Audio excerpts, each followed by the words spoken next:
Hey, what's up, guys? So with Season 4 started, it's time for me to make an updated guide for Affliction in Season 4. I want to quickly go over a bunch of things for you guys because I get a ton of questions over on the Twitch. So I kind of want to try and condense as much stuff as I can. I've made a few of these now, so I feel like I have a little bit more understanding than the first one, but these are still pretty new to me as far as guides are concerned. So hopefully I can help you guys with some stuff.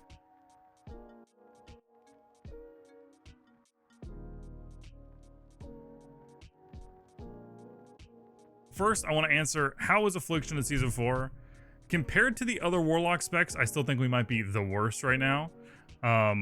Both Demo and Destro are very good. Demo didn't really have too many changes, so Demo, in my opinion, is the same. Destro, on the other hand, got its Season 1 tier set back, and it's very strong right now. And Affliction kept the same tier set from Season 3, but there's a bunch of great trinkets this season and a lot of other items that make Affliction pretty good. Plus, the dungeon pool is fantastic for Affliction's profile. So, while we may not be the best by any means, I still think we are in a pretty decent spot compared to what most people think about the spec. I heavily encourage you, if you enjoy the spec, to try it, especially if you're someone who's playing Destro this season, because we share the same gear as Destro, minus like trinkets. Destro's going to be favoring a couple more 3-minute trinkets. In this guide, I'm going to cover changes to Affliction in Season 4, talents, stats, how I sim for Mythic Plus, gear, what to buy with your bullions, single target rotation, AoE rotation, and lastly, I'm going to cover my UI and what add-ons I like to use for Mythic Plus. Everything's going to be broken up into chapters, so feel free to jump around. And before we jump into it, this entire guide is more focused for Affliction in Mythic Plus. Granted, you can still take the rotation and things like that into raid, but when I'm talking about talents and gear and things, I'm definitely more looking at for a Mythic Plus environment if you want to run that. If there's anything I don't cover in this guide, feel free to join the Discord, come by the stream, twitch.tv/Arson. I stream almost every single day, and I'll be doing Affliction keys all season long, so feel free to come in the stream, come ask questions, all that good stuff. I'm in the Discord asking questions all the time too. Let's jump right into it. So jumping into any changes for Season 4 for Affliction, there hasn't been too much, but since my last guide, there has been a few things. So we'll talk about that. The major change since my last guide happened during Season 3, and it was a change to Soul Rot target count. It went from 3 targets plus your main target to 4 targets plus your main target, so 5 total. Because of that, in my opinion, Dark Glare is mandatory now and is significantly better. It sounds funny because it's just 1 extra target. However, with the set bonus affecting Soul Rot damage, and now having an additional target that gets Soul Rot on it, plus we're running Dark Harvest, our Soul Rot window is our most important part. Granted, Dark Glare does not extend your Dark Harvest amount, but those dots are impactful and Soul Rot's damage is definitely more impactful. So Dark Glare extending those dots for a longer amount of time, plus Rapture extending all those dots, having Soul Rot running for the majority of time, way more worth it, including Vile Taint extension as well. Those are just fantastic in my opinion, and in key situations it feels better to play without Haunt in my opinion. So the big change from the last time, my last guide, is instead of dropping Dark Glare for Haunt, we're now dropping Haunt for Dark Glare, and that's kind of my reasoning around that. Dark Harvest also got adjusted to provide more stats than it did previously. It went from 2.5% per target hit to 4% per target hit. That, in conjunction with the previous buff of Soul Rot hitting 1 additional target, made Dark Harvest go from providing 10% crit and haste to 20% crit and haste during that window, which in my opinion is a massive change to our AoE damage and our single target. Even if you only hit 1 target, it's essentially double the amount of stats in that 1 target situation. With this change, I believe this is what really helps us do consistently high AoE damage without Doom Blossom. Every 30 seconds, we're getting a bunch of stats from Dark Harvest as long as we're hitting 5 targets. And so whether you have Doom Blossom or not, your damage is still going to be great in those windows. With all of these changes, I believe Dark Glare is significantly more impactful than it was in the past. Granted, its damage itself is still terrible and is below the Hat enchant and a bunch of other things, but extending our dots is the big portion of that and helping us a little bit more on single target than what I think Haunt provides right now. As of recording this and making this guide, there hasn't been any other changes to Affliction outside of these, which, like I mentioned previously, happened in the middle of Season 3. Hopefully we see some more changes soon, and if we do, I'll be sure to update you guys here, so be sure to subscribe for all that information. However, we do know there's things coming with the War Within, so that's pretty exciting. So let's jump into talents. For talents, I pretty much run 1 build for majority of keys and maybe change 1 talent point, which is Dread Touch or Doom Blossom. So my current favorite build is the no Haunt build with Crescendo. I prefer this build because I don't really like having Haunt as an extra cast in most keys, and I feel like overall I prefer Crescendo over the value of Haunt. With that being said, you can absolutely just run Haunt instead of Crescendo. That's totally an option. I just prefer Crescendo. Mainly because if I'm running Dread Touch, it gives me something to help maximize that Dread Touch uptime, and if I'm in situations where I don't have any shards, it gives me something to do, or at least something to fish for while I'm fishing for shards. It's just an extra thing to help me going. But with that said, a lot of the times this season, I think that Doom Blossom is going to be our better pick.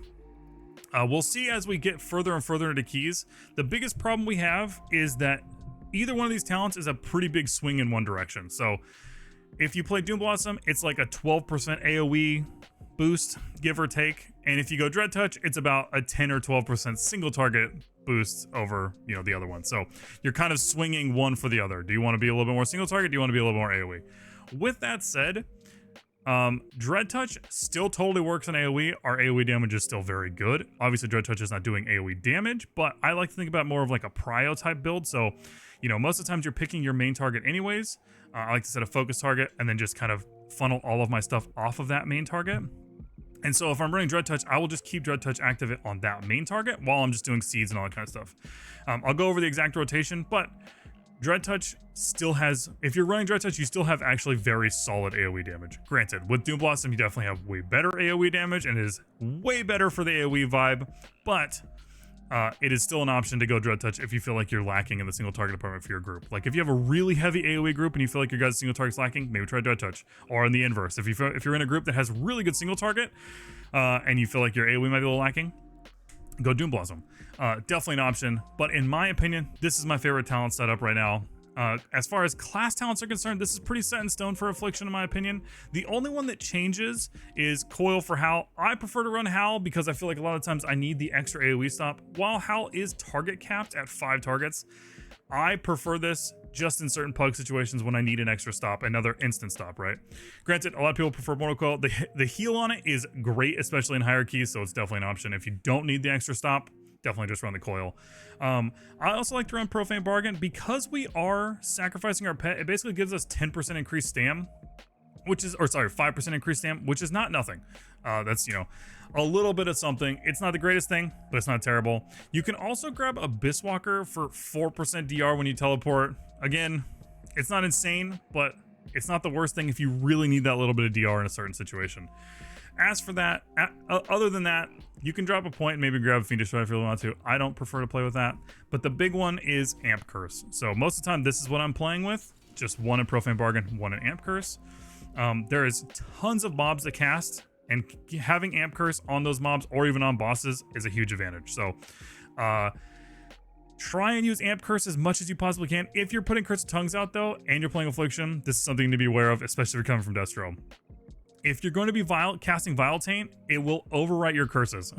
So you want to Vile Taint first, then Curse of Tongues. It won't do it on bosses because Curse of Exhaustion won't override it on bosses because it can't slow them. So any mob that can't be slowed, you don't have to worry about that. But most of the time, be very aware of that. Most time in Destro, you're used to just running and throwing curses as you're running into a pull. Don't do that as Affliction, which it's really annoying that you can't. Don't do it as Affliction if you're going to Vile Taint because you override all those curses. That's kind of all I have to say about the class talents. These are pretty much what I like to run all the time. I'll have a link in the description below. You can just grab this build if you want. And the main thing that I just switched between is Dread Touch. Like I said, that pretty much does it for the talent section for Mythic Plus. And while we're on the topic of Doom Blossom versus Dread Touch, you can run either Dread Touch or Blossom in every single key. I've run it in every key. I've run Blossom in every key, and I've run Dread Touch in every key. I think it's very dependent on Tyrannical or Fortified, and I think it's dependent on your group and how your tank is pulling. In most of these keys, there are very big, consistent pulls. If that's going to be a thing, I think Doom Blossom value, especially on 4 weeks, mandatory. 100% great. However, if your group is going to just be annihilating everything where you feel like you're not really getting as much impact on pulls, and you feel like your group needs more single target, try a Dread Touch in that key or in that situation. I preferred Dread Touch last season because I felt a lot of the times I was adding more to the group by just bringing more single target damage and more prio damage in an AoE situation, just keeping my Dread Touch rolling on like a prio mob, kind of similar to Shadow Priest in that way. I highly recommend trying either one in both situations. With that being said, there's a few dungeons where I think Doom Blossom is mandatory or at the very least extremely good. Bracknite Hollow, Doom Blossom is insane. Knockin' Offensive, Doom Blossom is insane. Aethar Academy for first boss, Doom Blossom is insane. Actually, Academy might be a key where if you're doing Tree first, you go in as Blossom, and then right after Tree, you just run out, switch to Dread Touch, and go back in. You can do that. Doom Blossom is very good in that key, especially first spells, like I said. Neltharis, Doom Blossom is very solid in that key as well. Oldman, Doom Blossom is very solid in that key. You can kind of get the picture. Doom Blossom is very good in all of these keys for the most part. So try it for yourself. But for the most part, I look at it more of a Tyrannical versus Fortified, and you should, as a player, you'll kind of feel like, man, I really feel like my single target was lacking in this key without Dread Touch, and I wasn't making up for it enough with enough AoE damage, right? It's a side effect of Affliction right now that really sucks that we have to give up that choice, and it's something that is being addressed in the More Within, which I'm really looking forward to. But as for right now, it's something we've got to play around. Granted, with that said, if you're not running Dread Touch and we're running Spindle kind of helps with our single target damage a little bit. So something you can kind of play with. This season is actually very good for us because there's a lot of bigger pulls, and we can get Blossom value, even if we're losing a little bit of damage for taking Doom Blossom. All right, so let's talk about stats. So for your main stats, you want to go Haste Mastery for everything. But up until a certain point, Blizzard changed DR. I talked about this in my previous guide, but just to go quickly over it, there's the way that stats scale. At a certain point, you have breakpoints where you start losing a bunch of value. So you can see right here, I have an add-on called True Stat Value. You should grab if you want. That's telling me I'm losing 10% haste by being at 30% haste, which, you know, I'm only losing 2 lost rating, right? Whereas opposed to mastery, I'm losing about 173 rating. So I'm a little too far in the mastery zone. So with that said, you can still go over this 30% haste. You're just going to be, you know, it's not going to be as effective. It's still effective, but not as effective. So with that in mind, I like to play with a little over 30% haste, you know, give or take 30 to like 33% haste baseline, and then around 100 to like 110% mastery. I'm at 115%. It's not the biggest deal. I'm totally not set up with the new tier set or anything like this on this character. This is just where I'm at right now. After the first week, when I'm recording this, I do have pieces to give for set, but next week we'll get some stuff more dialed in. But that doesn't really matter. Just know that you want to get over and around 30% haste base and over and around like 100-ish% mastery. After that, start either getting as much crit and verse as you possibly can. You could, like I said before, you can definitely go over that haste. Just don't go above 40%. Like, in my opinion, if you're getting close to 40% haste, dial some of that back and get more verse or more crit. I prefer to get a little bit more verse if I'm pushing higher keys, and a little bit more crit if I'm feeling like my damage is a little bit more lacking and I'm not too much worried about surviving. In higher keys, I'm kind of always worried about surviving, even though we're Warlocks, we're definitely more tanky. Because Affliction doesn't run as much verse as like Demo or even Destro, we try and make up for it, right? So that's why I'm going to be running the verse necklace, like the Ouroboreal necklace I mentioned in the next section where I'm talking about what to buy with your bullions. There is a necklace that drops off of Volcross that you can definitely pick up that's got a bunch of verse on it. There's also this medallion from, I think this is from Oldman. Either way, picking up verse where we can when we already are around our 30 to like 100% mastery, definitely the go-to for me, in my opinion. But you can definitely go crit or verse. It's totally fine. Briefly, there is a bunch of great trinkets this season. I'll talk about them briefly in the bullion section as well, but there's a ton of great ones from different dungeons. My current favorite that I haven't got my hands on as I'm recording this is the Tome. This is a fantastic trinket, does a ton of damage in keys right now. Umber Skull is also another fantastic trinket. A little bit more single target focused, I believe, for us as far as my sims have shown and what I saw in the PTR, but still a great trinket. Spoils is another solid trinket for us. It's a 2-minute cooldown. It's not as insane, but it's still a great solid trinket right now. It's a ton of secondary stat, right? There are plenty of trinkets this season, though, from a bunch of dungeons. I also have the Idol Pure Decay from Brackenhide. Not a great trinket, but it gets the job done. Rage Feather is also another option. A lot of people like that trinket. Not a bad trinket. Also pretty solid. But this is not a good trinket. Don't use that trinket. But outside of our tier set bonus, which if you don't know, our tier set bonus is for the 2 set. Soul Rot deals 15% increased damage and lasts 4 additional seconds. The 4 set is Soul Rot grants 3 Umberfire Kindlings, which increases the damage of your next Malefic Rapture to deal 50% increased damage, or your next Seed of Corruption to deal 60% increased damage. And additionally, Umberfire Kindling causes your Malefic Raptures to extend the duration of your damage over time effects and Haunt by 2 seconds. That second half of Umberfire Kindling is kind of the really important part when we're thinking about should you Rapture or should you Seed. I'll go over that all in the rotation section, but essentially, Our 4 set makes Soul Rot pretty strong and a integral part of our rotation. Essentially, all of our big damage is happening in 30-second windows and then a 2-minute with Dark Lair. So outside of our main tier set pieces, the off one that you won't really want to run, in my opinion, is the shoulders. And instead, you should be running the haste verse shoulders that come from Brackenhide. Those are the ones that I personally like the most, these both Soulstalker inputs, because we're getting haste and we're getting verse from those, right? Instead of the crit verse that we're getting off of these. So not that the shoulders are bad, but ideally, I think this is the best combination. And then you want to go the tier sets, all that kind of stuff. Outside of that, we're going to be going crafted bracers because that's where we're going to get our Shadow Flame embellishment on there. Haste mastery on those, unless you're already really high on your haste mastery, and then you can adjust that, you know, do some sims. You can adjust that to crit verse if you need to, or haste verse, or, you know, all that kind of stuff. But standard, probably be haste mastery in your bracers with Shadow Flame, in my opinion. And then I already crafted this week, so that's 525 boots with blue silken lining on it for a little bit extra mastery. Usually this has really, really high uptime in keys. If you're struggling to find it having uptime, maybe try and play a little bit more defensively, but usually as Warlocks, we should be able to keep this maintaining really high uptime. I only like running one of them, and I'm running it on boots this season. Because crafted items are definitely lower than what we can get to with 528, they can only go up to 525. You want to be careful not to craft those on too big of pieces. Don't really want to craft a weapon or anything like that. So I'm crafting them only on bracers and boots. I did used to have it on cloak, but we're going to go with the cloak from Sark now. We want this cloak, which we can buy with bullions if we never get it. That's the cloak that we're going to want to run. We're losing stamina for it, so it might be something you might drop out, you know, for something else if you're feeling like you're still a little too squishy. But for maximum damage, this is the one we want to pick up for that. As far as belt is concerned, there's a belt from Neltharis that's pretty good. If you're still missing some things, this crit verse belt. But anything, I mean, I have, you know, that's the one I have right now. Anything that's like around there is totally fine. Also the one from, if you like change one at the Catalyst, you know, after you've already gotten forced, you're not really worried about changing thing. The Catalyst one's not bad either. It's like crit verse, I believe, as well. That's not terrible. Tier 7 pants. And then, like I mentioned in the bullion section, we'll be running both of the rings from the first raid from Vault. We want the Aeronog ring and we want the Broodkeeper ring. Both of these proc off fire damage, which we will be using our Shadow Flame embellishment, the hat enchant, and our little eyeball guy all can proc it, because most of our other damage cannot proc it, so we have to find other ways to proc it. I think the Shadow Flame might be a little bit overkill, but that's just the one that I enjoy playing the most. You can definitely run double Zone of Mastery or Blue Silken Lining if you want to.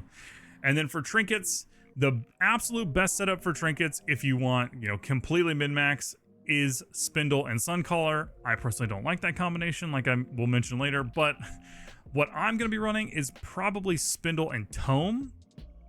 And if not Spindle, then I'll be running Ashes and Tome or Spoils and Tome for certain situations.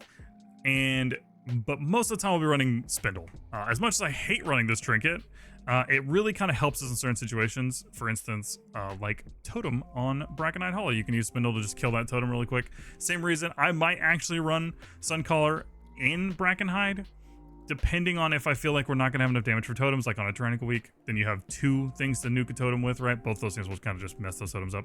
So, absolute best combo, Suncaller and Spindle. My personal combo is going to be Suncaller and Tome, or sorry, Spindle and Tome, or Ashes and Tome, or Spoils and Tome. Just because I don't really like playing with Spindle and Suncaller. That's just kind of where my opinion goes on that. And then for our weapon, we're going to go with Dreambinder, the one from Nimue, however you want to say it. We can get it from the bullion, so we can get maximum eye level all the way to 528. I'll be talking about the bullions in the next section, by the way. You can upgrade it all the way to 528. We can get it really early. I'm going to get it this week as soon as I get my second bullion. And upgrade it as fast as I can. It's got a secondary effect on it. Iridol is not really a maximum eye level option this season.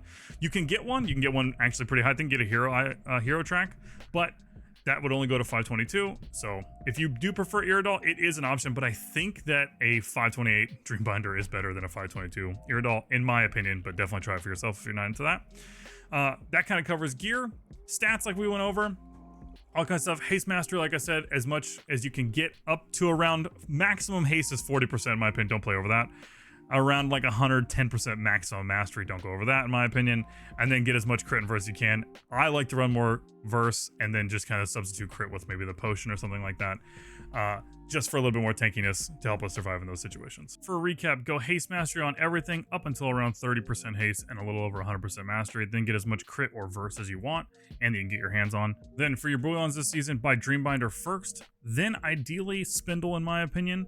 Then you can go for any other gaps you might have for your other things, so get the 2 rings from Vault or the cloak from Sark. And then the Ouroboreal necklace, which is the crit verse neck from Volcross in the third raid. And then any other trinkets you might want, like Sun Collar or Ashes. If you have some of these things, you can kind of move things around. You know, if you really want to run Spindle and Sun Collar, just shift those around. But in no particular order, that's your kind of list of items you want to look for. Okay, let's quickly jump in how I like to sim for Mythic Plus. So there's a few different ways you can do it, but very briefly, you want to download SimC in WoW. It's an add-on. Get it from CurseForge, WoW Up, wherever you get your add-ons from. And then in there, you're going to type /C down in your text box, and then that's going to give you a string that you can paste in. You paste that string in. I already copied mine. And then when you scroll down, it's going to show you all the gear that you have available in your bags and in your bank. If you have your bank open, it's a little weird, but mainly just all the gear that's in your bags. It'll also automatically fill in any currency you have and stuff that you can spend if we're talking about upgrades early on, and then maintaining, you know, 4 set or 2 set, whatever, right? You should be worried about this, but we will never run 2-2 in my opinion this season, so always maintain 4 set, you know, all that good stuff. Going from season 3 to season 4, by the way, maintain 4 set, don't drop it for 2-2. Outside of that, the big thing I want to talk about is specifically when you come down to this section, right? So this area is where it gets a little confusing for Affliction and Mythic Plus, because our single target rotation is not necessarily the same as our AoE rotation. So sometimes the information you get what's best for single target might not be what's best for AoE. So you kind of have to, you know, make some guesses around that area. Okay, so with all that said, the big deal is simming for multiple situations is kind of what I like to do for Mythic Plus, and to try and get like an idea or like a baseline. So with that in mind, I usually turn off all my buffs. You can change your flask if you want to, but it's really not the end of the world. That's not the hugest deal. The big deal is up here. Always keep patchwork in my opinion, 1 boss, and then lately I've been doing 5 minutes. I used to do 4 minutes, but lately I've kind of shifted to 5 minutes. You can do 4 minutes if you want. 5 minutes is like a really long boss encounter, so to kind of get an idea of, you know, in like a terrible situation, what's our damage like, right? So just to give you an idea. Also, I feel like 5 minutes across the board kind of gives us a better average, because it's not just like all your damage is in Dark Lair or something like that if you do like a 40-second sim or something. So I'll do 1 boss for 5 minutes. I'll then do 5 bosses for 5 minutes, and then I'll do like 10 bosses for 5 in like 1 minute if I'm trying to do like a big pull situation, right? If you do 1 minute, you're gonna get some skew. 5 minutes is kind of skew as well, but just to get an idea, 5 bosses, 5 minutes, I think is actually a pretty good spot to get an idea of consistent pulls in Mythic Plus that aren't just Dark Lair value, right? Because if we were to set this to like a 1 minute sim, anything that just buffs that Dark Lair moment where all of our dots are extended, we're just dumping seeds and, you know, raptures and all that kind of stuff, it's going to skew more towards like haste in that window, right? So 5 minutes I feel like gives us a little bit better average. You can use Dungeon Slice. I actually think Dungeon Slice has gotten significantly better, so I just wanted to quickly go over that, and, you know, not necessarily go into every single detail of how to sim, but just how I kind of like to set up my sims for Mythic Plus. So hopefully that helps you out. For the single target rotation, because we're not running Haunt, it does change our opener by 1 button in my opinion. But let's just jump right into it. So if you're going into a pull, I like to set a focus target. I have a keybind to set my focus target very quickly. But we just immediately go UA, Siphon Life, into Agony, into Corruption, and then we're going to drain for 3 stacks of Shadow's Embrace on the target. And then we're going to immediately Vile Taint, Soul Rot, Dark Lair Trinket, dump any Crescendos we can get, and then dump all 3 of our procs and as many shards as we can in this window while we have maximum things. If you run out of shards, immediately catch any Nightfalls or just start draining as much as you possibly can. In between those windows, I got 2 more Crescendos. Spin those because you don't want to overcap while we still have all of our buffs, and then I'm just catching dots while we're in this same rotation. Don't mind the 2 UAs, it's fine. And then I'm just draining in between, and I'm trying to conserve shards while maintaining Dread Touch, preferably with Crescendos and catching my dots. So my Vile Taint window just came back up, so I'm going to Vile Taint Soul Rot immediately. I don't have as many shards right now, but I'm hoping to get some right here. Boom, we got a Crescendo. Got 2 Crescendos, right? So we just got to spend all of those. And then I'm just doing the same thing. Maintaining dots, maintaining Dread Touch, preferably with Crescendos if you're running that. And then I'm just catching my dots, and that's it. You just keep doing that loop over and over again, conserving shards, maintaining Dread Touch. There you go. That's your single target rotation. Quick little note here on the rotation. This goes for AoE and single target. If you're running Spindle, in my opinion, Spindle with Dark Harvest is an extremely awkward combination. So what I like to do is, instead of setting my trinket up right before Dark Glare, I Spindle before I ship Viletane Soul Rot. So that way you have Spindle buff while you have your Dark Harvest buff. It's a little awkward sometimes, but I just want to put that in there in case you're running Spindle. If you're not running Dark Harvest, you just do this your normal way. You'll just Spindle at the end of the right before you pop Dark Glare. But if you are running Dark Harvest, put it before Viletane Soul Rot, in my opinion. For the AoE rotation, which is a little tricky, I'm gonna go over this in like a Doom Blossom scenario. But let's just, in this example, we're just gonna assume that these mobs are gonna be living for longer than 15 seconds, which means I'm gonna be shipping my first 3 casts after Soul Rot to extend all of our dots with Rapture, right? So if we're going into the pull and the group, like the tank is grouping everything up, I like to pick a prio mob. I consistently pick that same mob, you know, every pull. Usually the one that has higher health that I can just kind of funnel all of my dots off of, or spread all my dots off of, and just, I like to set that as my focus target and just maintain UA and all our stuff on there, right? So if we're going to the pull, I set my prio target as my focus. I immediately go UA, Siphon, because I'm going to shipping Dark Glare on there, File Taint, Soul Rot. I'm going to pop Dark Glare into Trinket, and then I'm just dumping 3 Raptures immediately. And then while we still have Dark Harvest, I'm just going to start dumping as many seeds as I can. We didn't get any shards off that, so I'm just going to go back to seeds. I got a Crescendo off that one drain. I'm draining in between. We're just trying to maximize as many seed casts as we can if we're not extending with Rapture. And then we're just draining in between, and then we're catching all of our dots. So I'm going to catch the Siphon Life. When our Agonies are about 6 seconds, I'm going to start catching some of these because our Vile Taint is coming back up. And then I want to catch those and immediately go into Vile Taint. I had a Crescendo, I spent that. Vile Taint, Soul Rot, repeat the whole process again, right? Catch the dots, dump these first 3 on Raptures, go into Seeds while we still have Dark Harvest. I drop my Shadow's Embrace, catch it back again with that Nightfall proc, dumping Seeds, and that's the whole thing, right? If we're running Doom Blossom, we're trying to maximize as many seeds as we can, but if the pack's going to live long enough, we want to extend all those dots to have everything rolling for as long as possible. Filling all of our gaps with drains if we can to try and get some Crescendo procs to fill in those. Catch as many Agonies as you can without spending all of your time catching Agonies, so when your Vile Taint comes back up, you can immediately Vile Taint Soul Rot. That's the whole concept, that's the whole idea. Spend as many seeds as you can with your shards that you get, and maintain Doom Blossom as much as you can by keeping UA on your main target and hitting your seeds off of that. If you're not running Doom Blossom, you want to be weaving in your Crescendos to try and maintain Dread Touch on there while still spending as many seeds as you can, right? Again, if the pack's living long enough, you'll just be Rapturing anyways to extend all the dots, so those should just maintain your Raptures anyway, or your Dread Touch anyways, but that's pretty much the gist of it. Before I jump into all my add-ons and weak words and things, I just want to do a brief little topic I talk about in all of my guides. Your UI is a really important part of your play.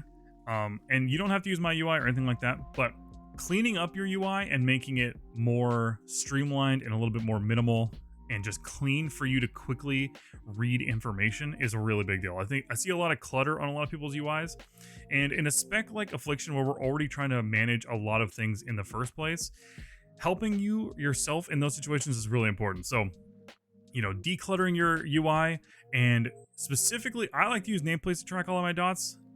So getting a nameplate add-on or a nameplate profile is a huge help if you're using the default plates or any other plates that you might not have it set up for Affliction. That is something that would probably be my biggest tip to anybody starting out with Affliction, is get a nameplate profile or a nameplate add-on to help you easily watch all of that information and then go through and clean up your UI to where you don't have a bunch of information that you don't need to see. So on my personal UI, the buttons you see are only the cooldown buttons and a few other little things that I'm used to just kind of seeing, like Siphon Life and things like that, or that I'm trying to track, like UA and things like that. But everything else is just cooldowns. So I only want to see the cooldowns on my bar. Anything else, I don't need to see on my bars. Drain Soul, Corruption, Agony, all those things are on other bars, hidden away, all keybound, but I don't need to see that information other than watching them on my plates. Cleaning up your UI and only having information that you need to see now, specifically usually cooldowns or maybe like dots that you're tracking, I think is a huge help, especially when first picking up the spec, and not overwhelming yourself with a bunch of information you don't need to see. Don't go through and change your UI completely if you're not comfortable. Maybe make small changes at first. but I would highly recommend setting yourself up for success with cleaning that up so you can easily see all the information. Okay, in this section, I'm going to quickly go over my UI and the add-ons I like to use for Mythic Plus. You definitely don't have to use my UI. There's a bunch of great ones out there. Mine is available for free in my Discord if you do want to try it and you want to try it out for yourself. The main part of my UI is Elf UI, and the nice thing is they're just bars. I don't have weak auras for my abilities, so they work for any spec. You don't have to be Affliction for this to work. Elf UI is a full UI replacement, so if you've never used it before, make sure you back everything up first, but you can just grab my profile if you want to try it out. It'll set up all your action bars and things like that, and you just have to place your abilities where you want them. I do use some custom fonts and things like that. There's instructions in Discord if you want all that good stuff. But the other big part is my plater profile, which is personally set up by me to be mainly for Affliction. It will work for other specs, all that kind of stuff, but the whole point of it is to try and be a little bit more visible for dots. I have a pandemic glow timer that's built in to remind you when your dots are getting low and you need to refresh them in their pandemic window, which I have adjusted for other things. Attached to those, you'll see over to the left hand side is a weak aura that shows you cooldowns of each individual mob. That's a weak aura available on Wago or Wago, however you want to say it. That's upkept by Miraz from Echo, so I'll put a link to that in the description. A fantastic weak aura. That kind of leads me into my next section, but that weak aura is amazing. I use a bunch of weak auras for a ton of things. My main uptime bar that you see here is a weak aura that I made myself that mainly just tracks any type of proc or something like that that I want to know about, or my trinkets uptime, just things that I think I want to see quickly in the moment. That's all set up for Warlock. All 3 Warlock specs also available in the Discord.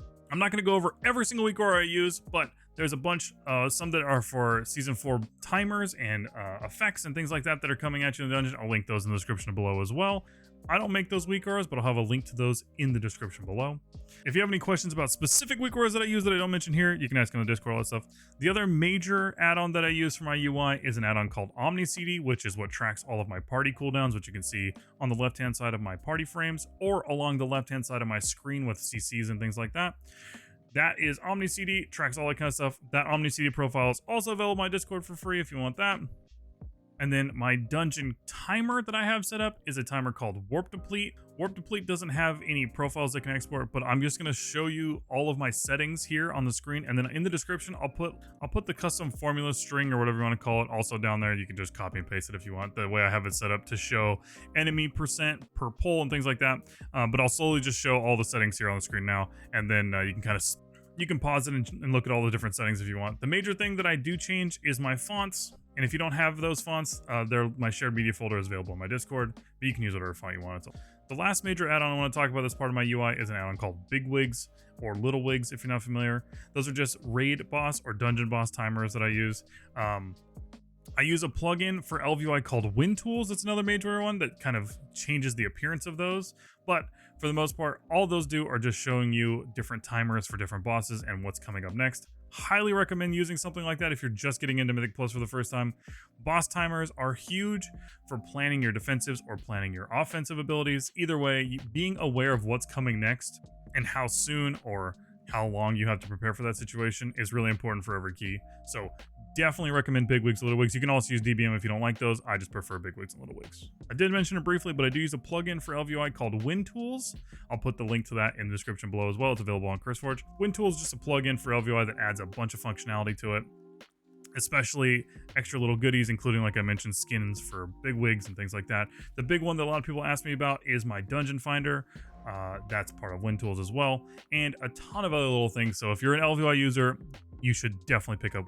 I may not have covered every single part of my add-ons and all my weak auras and all my UI stuff. If there's any questions you have for specific weak auras or specific things, feel free to ask in the Discord or come by the stream. It's all good. I'll try and link everything that I use down in the description below that I mentioned here. All right, guys, that about wraps it up. Hopefully I helped answer any questions you might have for Affliction in Season 4 Mythic Plus. If I didn't answer anything or there you have more questions, feel free to join the Discord or just come by the stream, twitch.tv/Arson. I'll be streaming all this season doing Affliction keys and some Destro keys as well, but feel free to pop in, come hang out, ask questions. I'm always happy to help. I'm going to try and push as high as I can this season like I did last season. Maybe we can get the title range. I don't know. Either way, I just want to have a great time. Also, Affliction is getting a massive rework in the War Within, the next expansion coming up. I currently don't have alpha access as the making of this guide, but from what we've seen, It looks amazing, and I'm really excited for it. So things might be looking up for Affliction going forward. So if you want more information like that, or you want to see what's coming up next, feel free to hit the subscribe button. I'll be trying to keep up with all that as much as I possibly can. And lastly, if you want to support me, get early access to these videos and other little bonuses like VOD reviews and other little bonuses in the Discord, things like that, feel free to join the Patreon, help support me and all that good stuff. And lastly, thank you so much for watching. I really appreciate it. I hope I helped you out, and I hope to see you in the next one. Thank you so much for watching.